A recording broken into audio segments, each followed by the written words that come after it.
L'émergence de nouveaux virus, dont on parle beaucoup, est intimement liée à nos conditions d'exploitation et de vie sur la planète.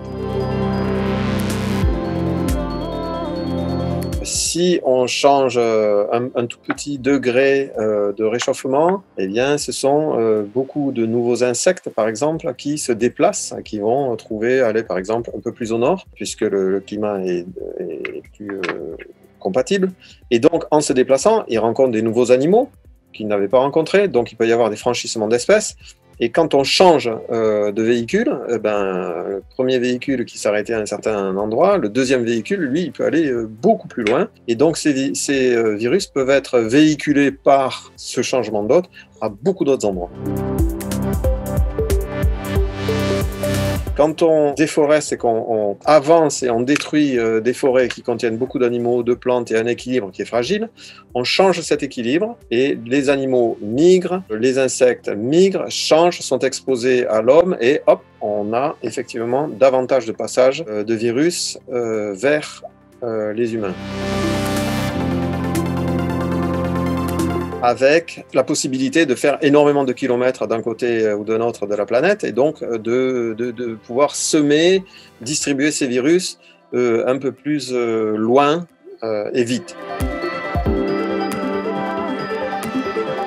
Avec des élevages extrêmement importants et avec beaucoup d'animaux qui agissent comme une cocotte minute. On a beaucoup de mêmes animaux qui ont le même patrimoine génétique à un certain endroit, qui agissent lorsqu'il y a une infection qui arrive comme amplificateur et donc un chaudron de fabrication de virus qui ensuite peut être distribué par des transports, par bien d'autres moyens.